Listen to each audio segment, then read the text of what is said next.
ओम श्री गणेशाय नमः। अथ श्री हनुमतस्वरमाला स्तोत्रम्। अंजनागर्भसम्भूतम् अग्निमित्रस्य पुत्रकम् नमामि रामदूतं तं सर्वकार्यार्थसिद्धये। आदित्यसदृशं बालम् अरुणोदयसम्भवम् नमामि रामदूतं तं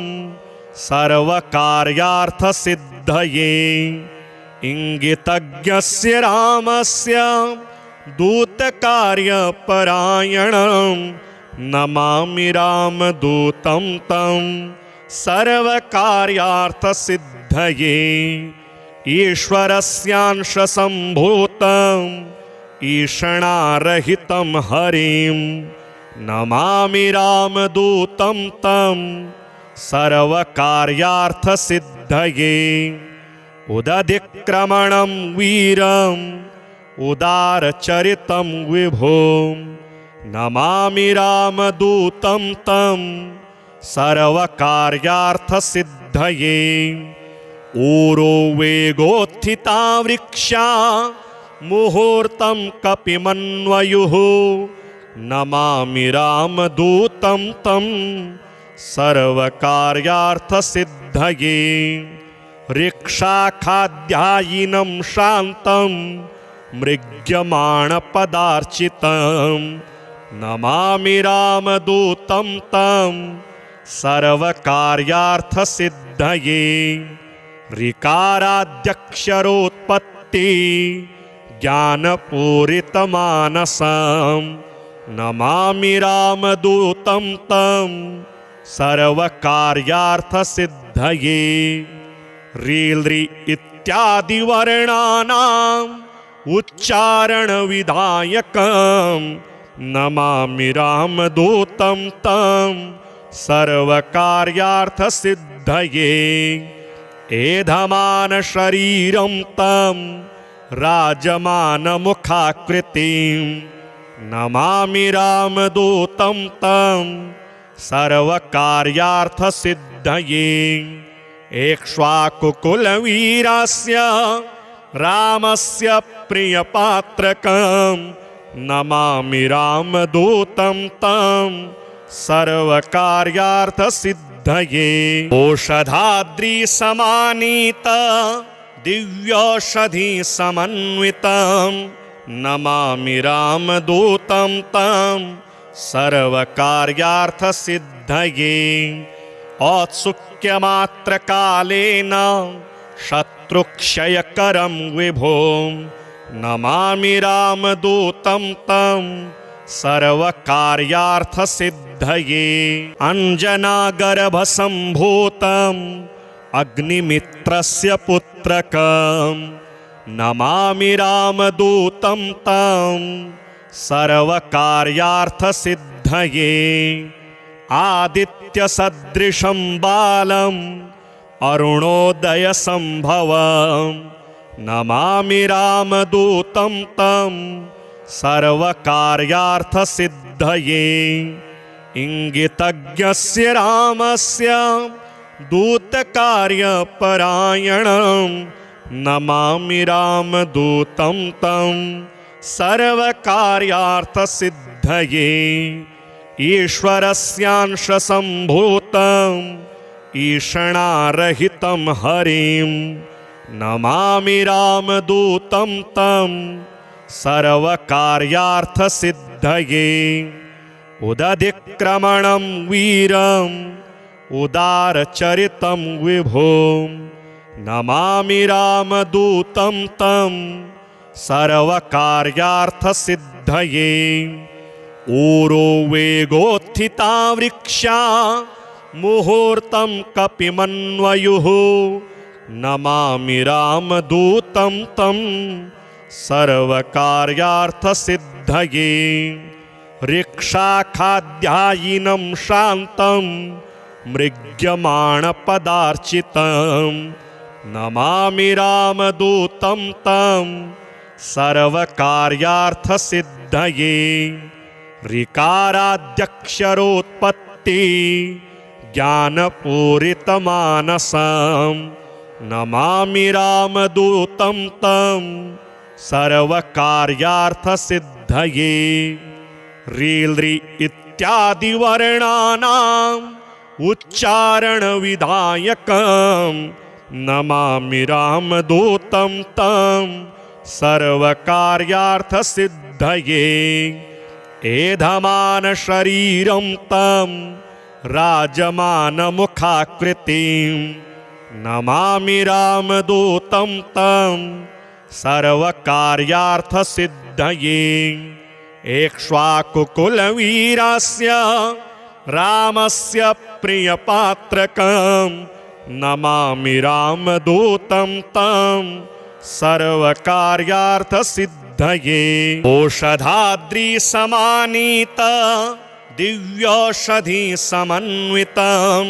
नमामि रामदूतं तं सर्वकार्यार्थसिद्धये। औत्सुक्यमात्रकालेन शत्रुक्षयकरं विभों नमामि रामदूतं तं सर्वकार्यार्थसिद्धये। अञ्जनागर्भसम्भूतं अग्निमित्रस्य पुत्रकं नमामि रामदूतं तं सर्वकार्यार्थसिद्धये। आदित्यसदृशं बालम् अरुणोदयसम्भवं नमामि रामदूतं तं सर्वकार्यार्थसिद्धये। इङ्गितज्ञस्य रामस्य दूतकार्यपरायणं नमामि रामदूतं तं सर्वकार्यार्थसिद्धये। ईश्वरस्यांशसम्भूतं ईषणारहितं हरिं नमामि रामदूतं तं सर्वकार्यार्थसिद्धये। उदधिक्रमणं वीरम् उदारचरितं विभों नमामि रामदूतं तं सर्वकार्यार्थसिद्धये। ऊरो वेगोत्थिता वृक्षा मुहूर्तं कपिमन्वयुः नमामि रामदूतं तं सर्वकार्यार्थसिद्धये। ऋक्षाखाध्यायिनं शान्तं मृग्यमाणपदार्चितं नमामि रामदूतं तं सर्वकार्यार्थसिद्धये। ऋकाराद्यक्षरोत्पत्ति ज्ञानपूरितमानसं नमामि रामदूतं तं सर्वकार्यार्थसिद्धये। ऋ इत्यादि वर्णानाम् उच्चारणविधायकं नमामि रामदूतं तं सर्वकार्यार्थसिद्धये। एधमान शरीरं तं राजमानमुखाकृतिं नमामि रामदूतं तं सर्वकार्यार्थसिद्धये। एक्ष्वाकुकुलवीरस्य रामस्य प्रियपात्रकं नमामि रामदूतं तं सर्वकार्यार्थसिद्धये। ओषधाद्रिसमानीत दिव्यौषधिसमन्वितं नमामि रामदूतं तं सर्वकार्यार्थसिद्धये। औत्सुक्यमात्रकालेन शत्रुक्षयकरं विभों नमामि रामदूतं तं सर्वकार्यार्थसिद्धये। अञ्जनागर्भसम्भूतं अग्निमित्रस्य पुत्रकं नमामि रामदूतं तं सर्वकार्यार्थसिद्धये। आदित्यसदृशं बालम् अरुणोदयसम्भवं नमामि रामदूतं तं सर्वकार्यार्थसिद्धये। सिद्धये इंगितज्ञस्य रामस्य दूतकार्यपरायणं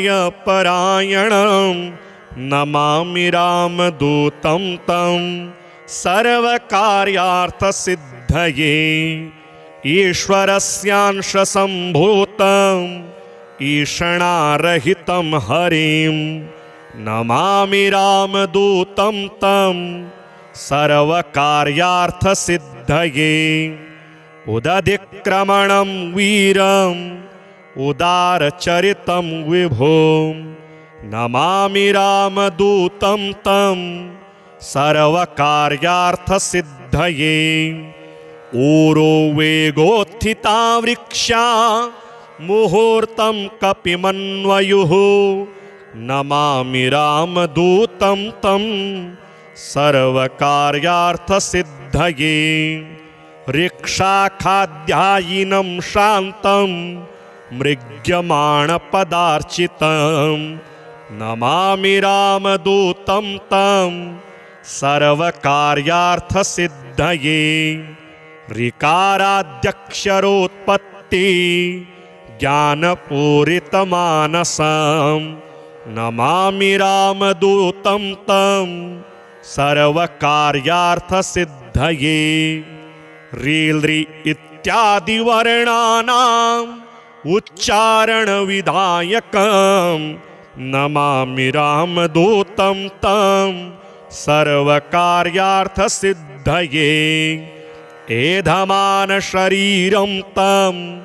राजमानमुखाकृतिं नमामि रामदूतं तं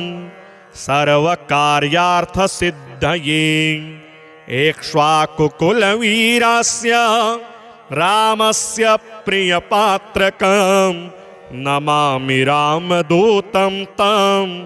सर्वकार्यार्थसिद्धये ओषधाद्रिसमानीत दिव्यौषधिसमन्वितं नमामि रामदूतं तं सर्वकार्यार्थसिद्धये औत्सुक्यमात्रकालेन शत्रुक्षयकरं विभों नमामि रामदूतं तं सर्वकार्यार्थसिद्धये अञ्जनागर्भसम्भूतम् अग्निमित्रस्य पुत्रकं नमामि रामदूतं तं सर्वकार्यार्थसिद्धये आदित्यसदृशं बालम् अरुणोदयसम्भवं नमामि रामदूतं तं सर्वकार्यार्थसिद्धये इंगितज्ञस्य रामस्य दूतकार्यपरायणं नमामि रामदूतं तं सर्वकार्यार्थसिद्धये ईश्वरस्यांशसम्भूतम् ईषणारहितं हरिं नमामि रामदूतं तं सर्वकार्यार्थसिद्धये उदधिक्रमणं वीरम् उदारचरितं विभों नमामि रामदूतं तं सर्वकार्यार्थसिद्धये ऊरो वेगोत्थिता वृक्षा मुहूर्तं कपिमन्वयुः नमामि रामदूतं तं सर्वकार्यार्थसिद्धये ऋक्षाखाद्यायिनं शान्तं मृग्यमाणपदार्चितं नमामि रामदूतं तं सर्वकार्यार्थसिद्धये ऋकाराद्यक्षरोत्पत्ति ज्ञानपूरितमानसं नमामि रामदूतं तं सर्वकार्यार्थसिद्धये रीलृ इत्यादिवर्णानाम् उच्चारणविधायकं नमामि रामदूतं तं सर्वकार्यार्थसिद्धये एधमानशरीरं तं राजमानमुखाकृतिं नमामि रामदूतं तं सर्वकार्यार्थसिद्धये एक्ष्वाकुकुलवीरस्य रामस्य प्रियपात्रकं नमामि रामदूतं तं सर्वकार्यार्थसिद्धये ओषधाद्रिसमानीत दिव्यौषधिसमन्वितं नमामि रामदूतं तं सर्वकार्यार्थसिद्धये औत्सुक्यमात्रकालेन शत्रुक्षयकरं विभों नमामि रामदूतं तं सर्वकार्यार्थसिद्धये अञ्जनागर्भसम्भूतम् अग्निमित्रस्य पुत्रकं नमामि रामदूतं तं सर्वकार्यार्थसिद्धये आदित्यसदृशं बालम् अरुणोदयसम्भवं नमामि रामदूतं तं सर्वकार्यार्थसिद्धये इंगितज्ञस्य रामस्य दूतकार्यपरायणं नमामि रामदूतं तं सर्वकार्यार्थसिद्धये ईश्वरस्यांशसम्भूतम् ईषणारहितं हरिं नमामि रामदूतं तं सर्वकार्यार्थसिद्धये उदधिक्रमणं वीरम् उदारचरितं विभों नमामि रामदूतं तं सर्वकार्यार्थसिद्धये ऊरो वेगोत्थिता वृक्षा मुहूर्तं कपिमन्वयुः नमामि रामदूतं तं सर्वकार्यार्थसिद्धये ऋक्षाखाद्यायिनं शान्तं मृग्यमाणपदार्चितं नमामि रामदूतं तं सर्वकार्यार्थसिद्धये ऋकाराद्यक्षरोत्पत्ति ज्ञानपूरितमानसं नमामि रामदूतं तं सर्वकार्यार्थसिद्धये रील्रि इत्यादिवर्णानाम् उच्चारणविधायकं नमामि रामदूतं तं सर्वकार्यार्थसिद्धये एधमानशरीरं तं राजमानमुखाकृतिं नमामि रामदूतं तं सर्वकार्यार्थसिद्धये एक्ष्वाकुकुलवीरस्य रामस्य प्रियपात्रकं नमामि रामदूतं तं सर्वकार्यार्थसिद्धये ओषधाद्रिसमानीत दिव्यौषधिसमन्वितं नमामि रामदूतं तं सर्वकार्यार्थसिद्धये औत्सुक्यमात्रकालेन शत्रुक्षयकरं विभों नमामि रामदूतं तं सर्वकार्यार्थसिद्धये अञ्जनागर्भसम्भूतम् अग्निमित्रस्य पुत्रकं नमामि रामदूतं तं सर्वकार्यार्थसिद्धये आदित्यसदृशं बालम् अरुणोदयसम्भवं नमामि रामदूतं तं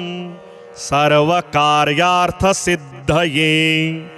इंगितज्ञस्य रामस्य दूतकार्यपरायणं नमामि रामदूतं तं सर्वकार्यार्थसिद्धये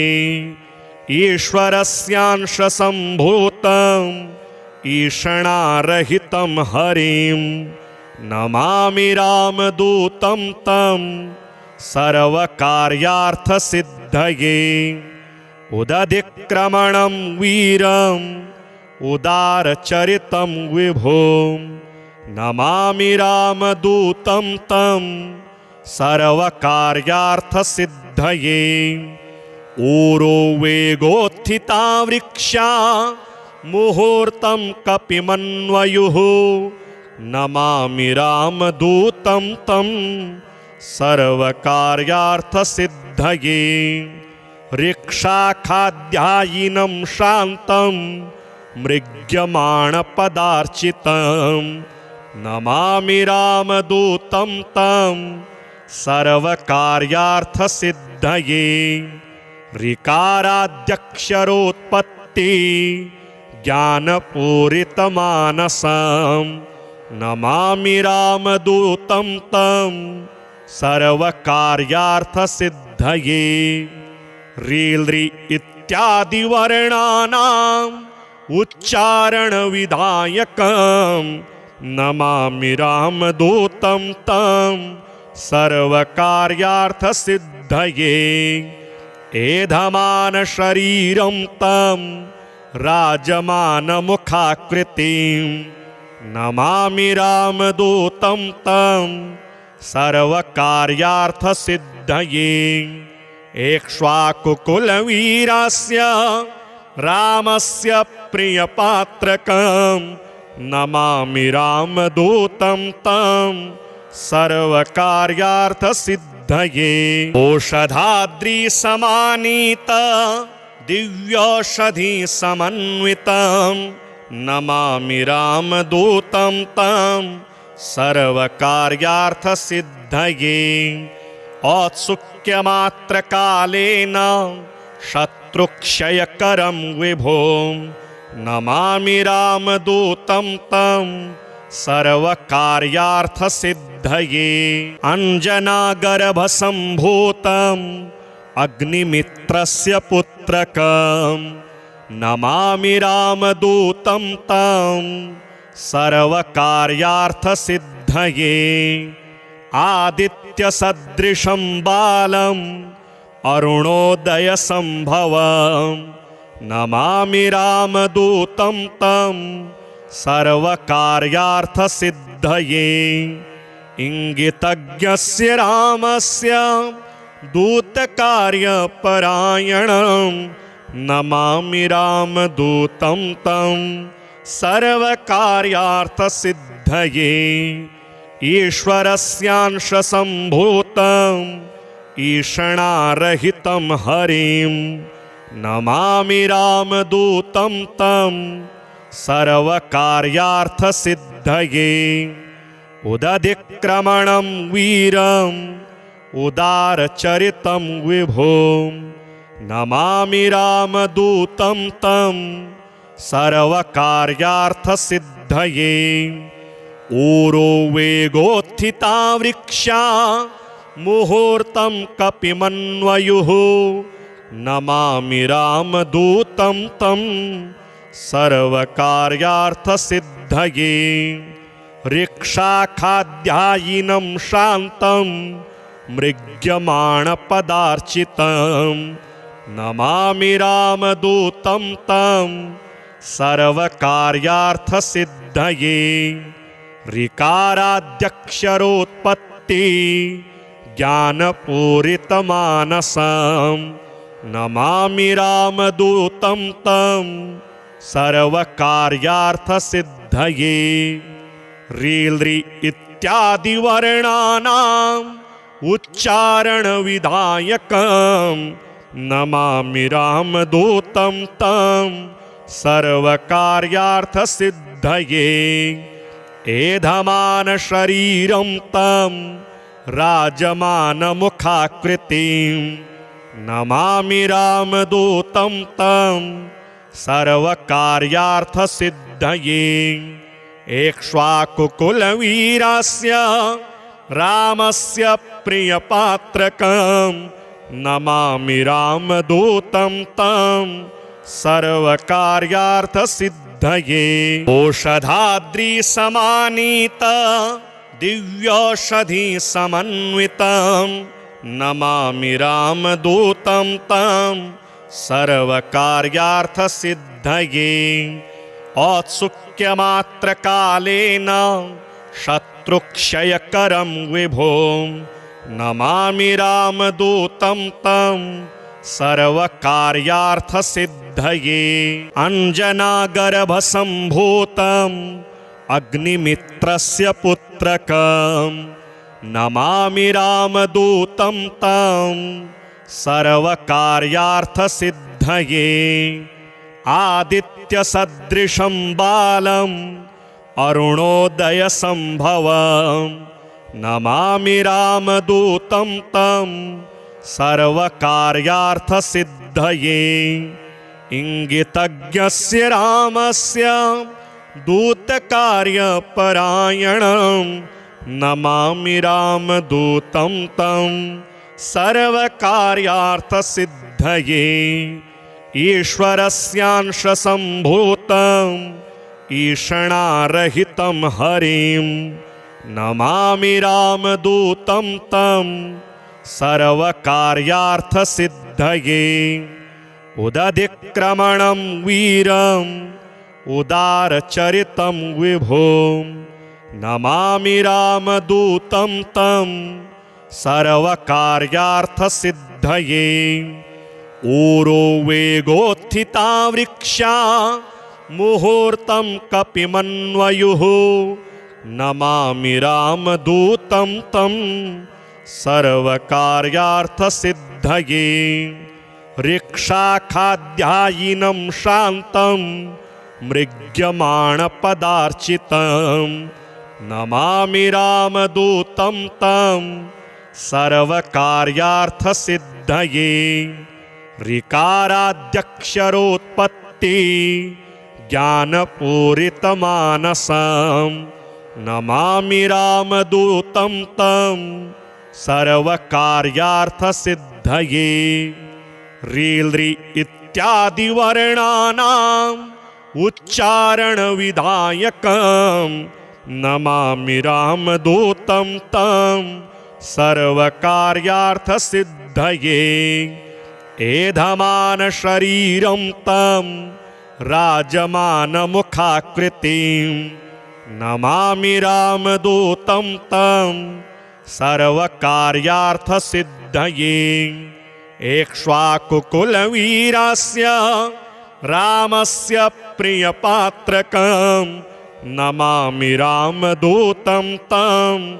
सर्वकार्यार्थसिद्धये ओषधाद्रिसमानीत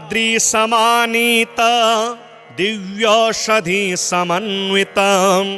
नमामि रामदूतं तं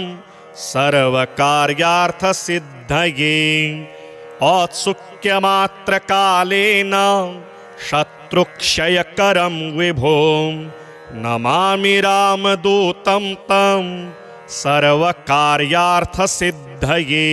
अञ्जनागर्भसम्भूतम् अग्निमित्रस्य पुत्रकं नमामि रामदूतं तं सर्वकार्यार्थसिद्धये आदित्यसदृशं बालम् अरुणोदयसम्भवं नमामि रामदूतं तं सर्वकार्यार्थसिद्धये इंगितज्ञस्य रामस्य दूतकार्यपरायणं नमामि रामदूतं तं सर्वकार्यार्थसिद्धये ईश्वरस्यांशसम्भूतम् ईषणारहितं हरिं नमामि रामदूतं तं सर्वकार्यार्थसिद्धये उदधिक्रमणं वीरम् उदारचरितं विभों नमामि रामदूतं तं सर्वकार्यार्थसिद्धये ऊरो वेगोत्थिता वृक्षा मुहूर्तं कपिमन्वयुः नमामि रामदूतं तं सर्वकार्यार्थसिद्धये ऋक्षाखाध्यायिनं शान्तं मृग्यमाणपदार्चितं नमामि रामदूतं तं सर्वकार्यार्थसिद्धये ऋकाराद्यक्षरोत्पत्ति ज्ञानपूरितमानसं नमामि रामदूतं तं सर्वकार्यार्थसिद्धये रीलृ इत्यादिवर्णानाम् उच्चारणविधायकं नमामि रामदूतं तं सर्वकार्यार्थसिद्धये एधमानशरीरं तं राजमानमुखाकृतिं नमामि रामदूतं तं सर्वकार्यार्थसिद्धये एक्ष्वाकुकुलवीरस्य रामस्य प्रियपात्रकं नमामि रामदूतं तं सर्वकार्यार्थसिद्धये ओषधाद्रिसमानीत दिव्यौषधिसमन्वितं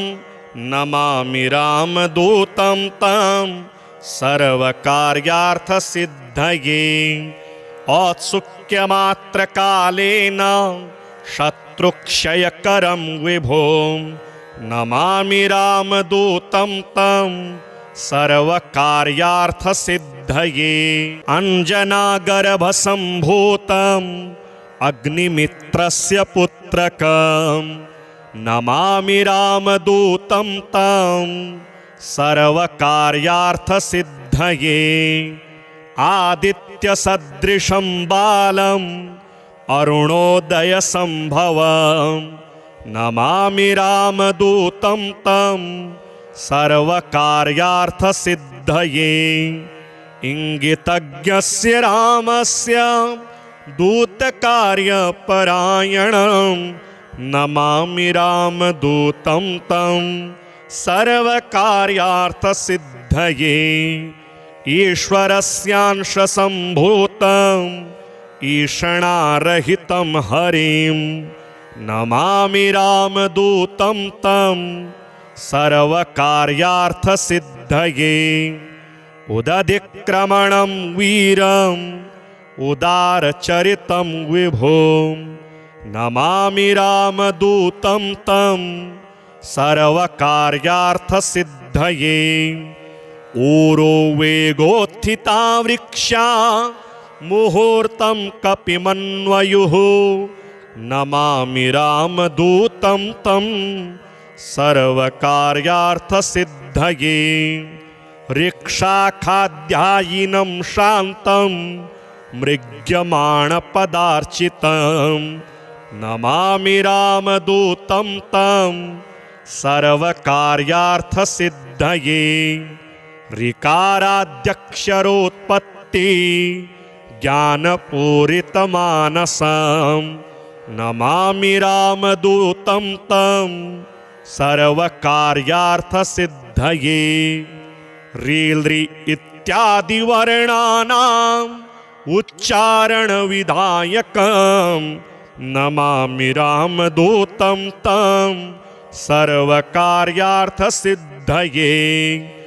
एधमानशरीरं तं राजमानमुखाकृतिं नमामि रामदूतं तं सर्वकार्यार्थसिद्धये एक्ष्वाकुकुलवीरस्य रामस्य प्रियपात्रकं नमामि रामदूतं तं सर्वकार्यार्थसिद्धये ओषधाद्रिसमानीत दिव्यौषधिसमन्वितं नमामि रामदूतं तं सर्वकार्यार्थसिद्धये औत्सुक्यमात्रकालेन शत्रुक्षयकरं विभों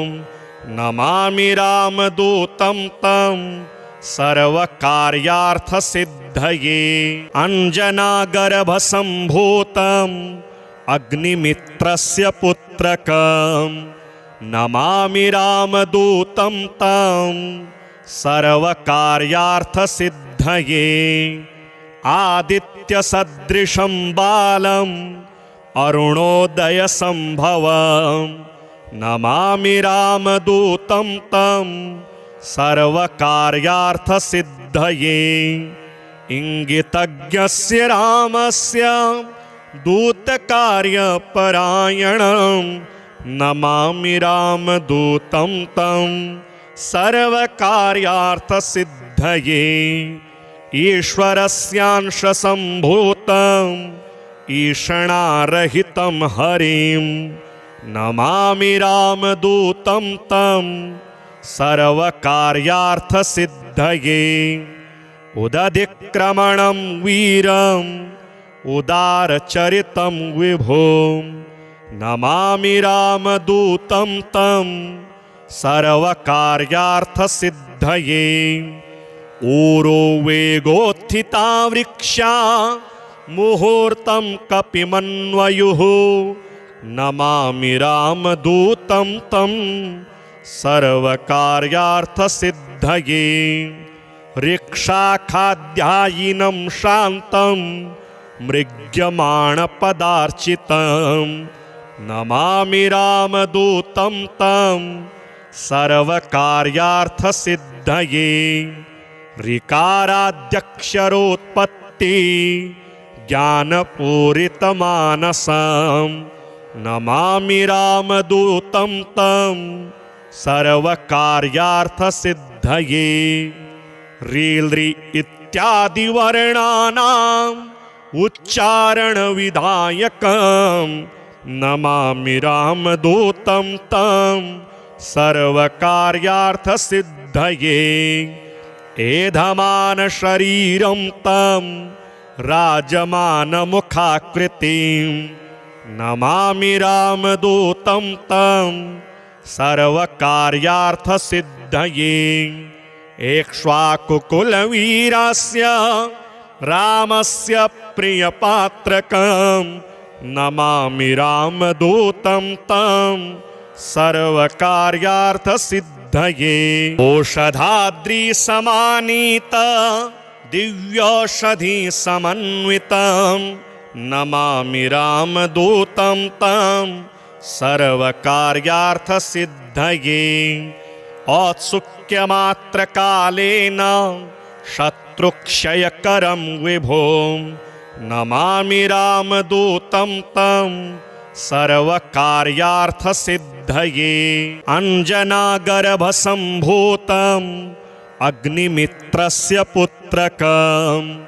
नमामि रामदूतं तं सर्वकार्यार्थसिद्धये आदित्यसदृशं बालम् अरुणोदयसम्भवं नमामि रामदूतं तं सर्वकार्यार्थसिद्धये इंगितज्ञस्य रामस्य दूतकार्यपरायणं नमामि रामदूतं तं सर्वकार्यार्थसिद्धये ईश्वरस्यांशसम्भूतं ईषणारहितं हरिं नमामि रामदूतं तं सर्वकार्यार्थसिद्धये उदधिक्रमणं वीरम् उदारचरितं विभों नमामि रामदूतं तं सर्वकार्यार्थसिद्धये ऊरो वेगोत्थिता वृक्षा मुहूर्तं कपिमन्वयुः नमामि रामदूतं तं सर्वकार्यार्थसिद्धये ऋक्षाखाध्यायिनं शान्तं मृग्यमाणपदार्चितं नमामि रामदूतं तं सर्वकार्यार्थसिद्धये ऋकाराद्यक्षरोत्पत्ति ज्ञानपूरितमानसं नमामि रामदूतं तं सर्वकार्यार्थसिद्धये रील्रि इत्यादि वर्णानाम् उच्चारणविधायकं नमामि रामदूतं तं सर्वकार्यार्थसिद्धये एधमान शरीरं तं राजमानमुखाकृतिं नमामि रामदूतं तं सर्वकार्यार्थसिद्धये एक्ष्वाकुकुलवीरस्य रामस्य प्रियपात्रकं नमामि रामदूतं तं सर्वकार्यार्थसिद्धये ओषधाद्रिसमानीत दिव्यौषधिसमन्वितं नमामि रामदूतं तं सर्वकार्यार्थसिद्धये औत्सुक्यमात्रकालेन शत्रुक्षयकरं विभों नमामि रामदूतं तं सर्वकार्यार्थसिद्धये अञ्जनागर्भसम्भूतम्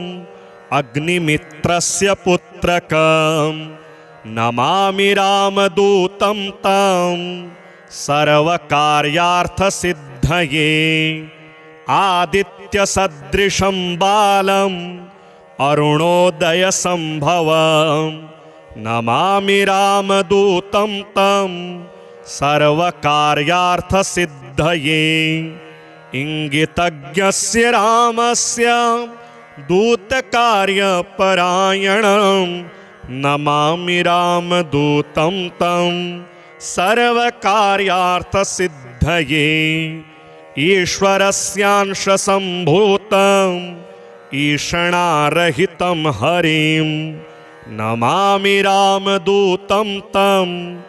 सर्वकार्यार्थसिद्धये उदधिक्रमणं वीरम् उदारचरितं विभों नमामि रामदूतं तं सर्वकार्यार्थसिद्धये ऊरो वेगोत्थिता वृक्षा मुहूर्तं कपिमन्वयुः नमामि रामदूतं तं सर्वकार्यार्थसिद्धये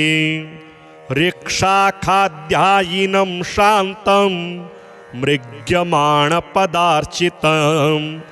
नमामि रामदूतं तं सर्वकार्यार्थसिद्धये ऋकाराद्यक्षरोत्पत्ति ज्ञानपूरितमानसं नमामि रामदूतं तं सर्वकार्यार्थसिद्धये रीलृ इत्यादिवर्णानाम् उच्चारणविधायकं नमामि रामदूतं तं सर्वकार्यार्थसिद्धये एधमान शरीरं तं राजमानमुखाकृतिं नमामि रामदूतं तं सर्वकार्यार्थसिद्धये एक्ष्वाकुकुलवीरस्य रामस्य प्रियपात्रकं नमामि रामदूतं तं सर्वकार्यार्थसिद्धये ओषधाद्रिसमानीत दिव्यौषधिसमन्वितं नमामि रामदूतं तं सर्वकार्यार्थसिद्धये औत्सुक्यमात्रकालेन शत्रुक्षयकरं विभों नमामि रामदूतं तं सर्वकार्यार्थसिद्धये अञ्जनागर्भसम्भूतम् अग्निमित्रस्य पुत्रकं नमामि रामदूतं तं सर्वकार्यार्थसिद्धये आदित्यसदृशं बालम् अरुणोदयसम्भवं नमामि रामदूतं तं सर्वकार्यार्थसिद्धये इंगितज्ञस्य रामस्य दूतकार्यपरायणं नमामि रामदूतं तं सर्वकार्यार्थसिद्धये ईश्वरस्यांशसम्भूतम् ईषणारहितं हरिं नमामि रामदूतं तं सर्वकार्यार्थसिद्धये उदधिक्रमणं वीरम् उदारचरितं विभों नमामि रामदूतं तं सर्वकार्यार्थसिद्धये ऊरो वेगोत्थिता वृक्षा मुहूर्तं कपिमन्वयुः नमामि रामदूतं तं सर्वकार्यार्थसिद्धये ऋक्षाखाध्यायिनं शान्तं मृग्यमाणपदार्चितं नमामि रामदूतं तं सर्वकार्यार्थसिद्धये ऋकाराद्यक्षरोत्पत्ति ज्ञानपूरितमानसं नमामि रामदूतं तं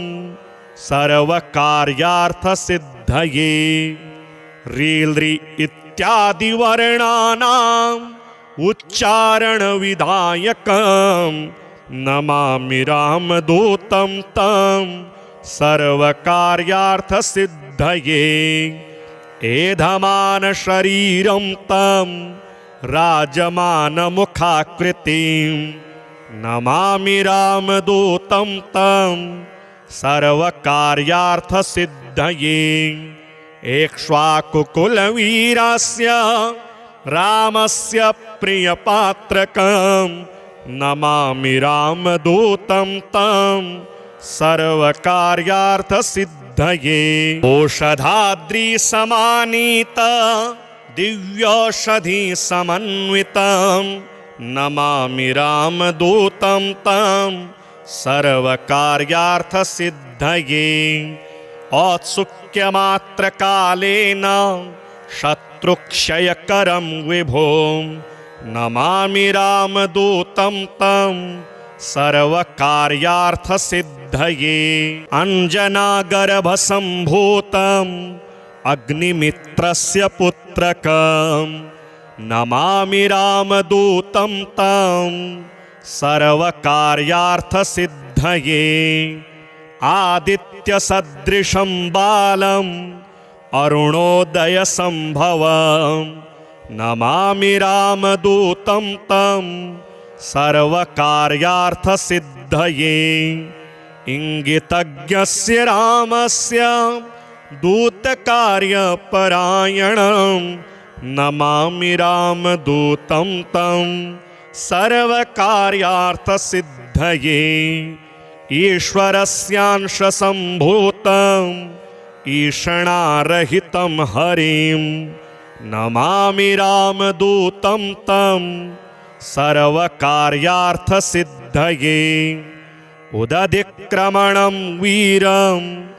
उदारचरितं विभों नमामि रामदूतं तं सर्वकार्यार्थसिद्धये ऊरो वेगोत्थिता वृक्षा मुहूर्तं कपिमन्वयुः नमामि रामदूतं तं सर्वकार्यार्थसिद्धये ऋक्षाखाध्यायिनं शान्तं मृग्यमाणपदार्चितं नमामि रामदूतं तं सर्वकार्यार्थसिद्धये ऋकाराद्यक्षरोत्पत्ति ज्ञानपूरितमानसं नमामि रामदूतं तं सर्वकार्यार्थसिद्धये रीलृ इत्यादिवर्णानाम् उच्चारणविधायकं नमामि रामदूतं तं सर्वकार्यार्थसिद्धये एधमानशरीरं तं राजमानमुखाकृतिं नमामि रामदूतं तं सर्वकार्यार्थसिद्धये एक्ष्वाकुकुलवीरस्य रामस्य प्रियपात्रकं नमामि रामदूतं तं सर्वकार्यार्थसिद्धये ओषधाद्रिसमानीत दिव्यौषधिसमन्वितं नमामि रामदूतं तं सर्वकार्यार्थसिद्धये औत्सुक्यमात्रकालेन शत्रुक्षयकरं विभों नमामि रामदूतं तं सर्वकार्यार्थसिद्धये।